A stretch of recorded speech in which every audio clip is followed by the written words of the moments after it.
Isn't that how it works? I think. What's happening, YouTube? This is Excalibur27 coming back at you with another sort of discussion. This one here is actually highlighting my gameplay on Radiation, No. playing a bit of Headquarters, which I have not posted a whole lot of, but is one of the gameplay types in Black Ops that I really have to admit that I appreciate, and something very intriguing. Now here I'm running around with the AUG with my, funky looking tiger camel, which actually I have to admit looks pretty damn good. I find it kind of attractive. That's what I'm saying. That's all I will say about that. It looks really nice. So, perks and stuff like that. I'm running Ghost. And I'm also running Warlord, obviously, because you have to have that for the attachments. And I'm also running Hacker. And kill streak-wise, Spy Plane, Napalm Strike, which I get a couple times in this game and get no kills with it somehow. I'm not sure how that happens, but it does happen. And I also have Blackbird as well too, which I don't believe I actually work up to in this game type. Not a big deal. But I do get a couple Spy Planes, and I do get a couple Napalm Strikes as well too. So it definitely works a little bit that way. I earn something out of it. But what I wanted to talk about and kind of shed a little bit of light on is somebody who has a very maniacal, maniac, sort of mischievous mayhem of gameplay. And that would be a gentleman by the name of Shed of Tools, who I play with quite a bit on Steam and in Black Ops. He also goes by Roookie, and on YouTube you can recognize him as Mark311. And somebody I will post at some point here, the link below, so you guys can check out his channel. He does a nice little review on the Olympia, which I have to admit, when I try to play with that gun, I do absolutely crap with. And he does really well. He has a pretty beastly gameplay. I can't deny that. He's definitely better than me that way. He's been doing a lot of Call of Duties, and he's been also into a fair bit of gaming in the last while too. So he's got a fair bit of experience more than I do, which is not a big deal. I don't mind it. It usually kind of sucks when he ends up on the other team, and we do the nemesis kills, and that happens quite a bit. We frag one another. We have that bond. Anyhow, what I want to discuss in relation to that as well too is something that he's kind of dealt with, and I've seen a little bit myself, and that would have to do with people complaining in game, and this would be due to the fact of people kicking you off a server due to the fact that you having a very decent KD. And here I don't really have a super high KD, but I definitely go pretty far positive. I believe I end off with something like 19 and 7 or something like that too, so it's not really off the charts. The highest person in this game was like 55 and 11 or something like that too, so it's like pretty decent. But the thing is that this is sort of average when I'm playing with Shadow Tools, because he's got a pretty damn high KD. He's up there in the 40s. I don't know if he's had a flawless game yet, but he's had pretty much close to that, I believe. But people get really cranky. And I mean really cranky over the fact, and start raging over the fact that he's doing really well. And right away he gets accused of hacking, which I think is kind of ignorant. What's the point of actually playing a game if you're going to have to hack it? And I asked him personally about this as well too. I said, seriously, do you hack? I mean, do you ever you run any hacks? He says, no. I just play the game. I'm like, all right, well, that's all I want to know. Because I mean, if there's a good hack out there and that's kind of handy, then okay, fine, whatever. But the thing is that you can actually get them. I actually have come across a website that actually does allow you the capability of purchasing some hacks and some, I guess, aimbots and things like that, which I haven't really gotten into. And obviously here I'm trying to find a place to actually use my Napalm Strike, and some guy comes around the corner, don't see him, takes me down the stairs. But yeah, that's all I really had to say about the whole whining about KD. Quite honestly, there's been a variation in gameplay on the PC side, and not a lot of people I've come across, even myself at times as well too, I've gone negative, and there's been quite a few people I've come across who've gone negative, and right away, if they're actually in control of the server, they don't like the way you're playing, the fact that you got some beastly gameplay or some beastly KD, then right away you get kicked, and it's kind of nasty, and it's kind of dumb really too, because from what I can see so far, there are times where you can actually get into gameplays where you kind of wonder how people are getting the kills. And that brings me up to my next topic a little bit too, and that is regarding the hit detection. And this is kind of irritating crap. I mean, really irritating crap. And I've gotten into gameplays recently too where, I've had my reticle right on somebody, and I was shooting right at him, dumping a half a clip into him, and I didn't get the kill. I don't know how this actually happens. And I know Shed, he mentioned the same thing as well too. He's blasting away at somebody with a shotgun, and there's no way they can outrun that, and somehow they get away with it.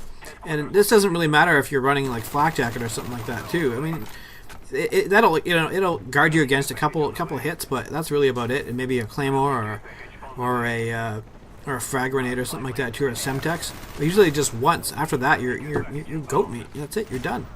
You're toast. So this is the part that has me kind of interesting, and I've kind of discovered a bit of a theory in regards to this. And that is, if you're starting off in your gameplay and you are actually, one of the people that gets the first kills in the game. So for instance, you enter a match as well too, you get one of the first 2 kills, first 3 kills maybe, and you kind of hold it out for a couple, so you get a couple more than that as well too, so maybe you end up with like a 3-0 within the first couple minutes of the gameplay as well too, at least. Then chances are, and this is what I found personally, you're going to have an advantage. You're going to have a hit detection advantage. Because like I said, there's been times where I got into gameplays, and this happened a couple of games before this one, where I was into some S&D games, and I had hit markers on the person as well too, and somehow nothing, nada, zilch, and I should have actually had the kill. So okay, no big deal. I kind of move on and I continue on. So what I had to do is actually play a little bit more reserved and be kind of sneaky, about my gameplay as well too, and kind of hide and camp in corners until I get the first kill. Here's a little peekaboo situation. Love this. Check this out. Watch this. Watch this. He jumps down, gets killed. Ah yeah. Little peekaboo up the ladder. It's always fun. It's the way you play the game. So when you actually want to go for better hit detection, yeah, peekaboos. It's always kind of handy. Take this dude down as well too. And check this out. I have a bit of a fail right here. Did not see this. I thought this guy was my teammate. Obviously not. So I get taken out. Anyhow, back to hit detection. Like I said, that's one of the ways around this as well too. So when you're in any sort of gameplay, it seems like if you can actually get the first couple of kills, or on your team at least as well too, get the first 1 to 3 kills, chances are you're going to end up with a higher hit detection capability when you're confronting enemy players. And I'm not really sure why or how this kind of came about. This is something I've kind of noticed and kind of monitored myself a little bit too. I've been playing the game, and it's been kind of irritating for me as well too, because you do your best to play the strategy, play as a proper teammate, dare I say, and still not having that capability to take the enemy player down when he's popping around a corner or something like that too, and you definitely have markers on him. It's kind of irritating. So like I said, if you do really well in the early little part of the game, chances of you actually maintaining that throughout the game are pretty damn good. And to get pushed down is actually a lot more difficult. So like in the rankings as well too, if you get taken down a couple times after that too, don't worry about it. You'll still actually have a pretty decent rank. If you actually can hold it out for a little bit longer for the match, then you'll keep your KD and you'll keep your score to actually a higher rating as well too. So it's something I've just noticed. But if you actually hold that little strategy, chances are you're going to do well for the rest of the game. Of course, you want to actually use your tactical devices, things like claymores and motion sensors and stuff like that too. Anything that give you a tactical advantage. Try to stay out of places like this where B would normally be on this map. Typically speaking, that's where a lot of people have their deaths, and myself included. And I'm camping out here waiting for somebody, which I can hear them, and I take them down. I like it. A bit of a sound whore, that's alright. And this guy's trying to get me at a distance. That's alright. Maneuver you boot. Just wait. There he goes. Oh, he's laying down. He's trying to drop shot me, but he's down. He's out. He's toast. And this guy, I don't know, he never showed up on my radar. Took me out from the side. Whatever. Yeah, running ghost. And obviously I notice a lot of people these days as well, too, in this game type especially, are running ghost. Especially in headquarters. That and S&D, because everybody's camping in S&D. And the same thing kind of happens a little bit in Capture the Flag. People like to camp in odd places and kind of wait around, create a bit of a path, which is actually a bit of a decent strategy as well too. You want to create a path for somebody on your team as well too, so they can actually run the flag without getting taken down. But here as well too, I just make my way around the map very carefully, and I can hear somebody off in the distance as well too, so I know their spawn is close by. So I sneak around, take this dude down. Thought, maybe I come around the back a little bit here. Nope. Teammate, opposing team guy takes me down. But I'll head back over there, because I'm a relentless kind of dude that way. And I kind of find that I do that a lot. I go for the revenge kills. Not necessarily you know, per name, per person, but I definitely head back into a certain area if I know somebody's camping out there. I think I just took out my teammate. Kind of looks like I did, didn't it? I had the tactical advantage. Took out my teammate. Sorry, dude. I didn't mean to do that. I swear I didn't mean to do that. So, yeah. Here, once again, hit detection.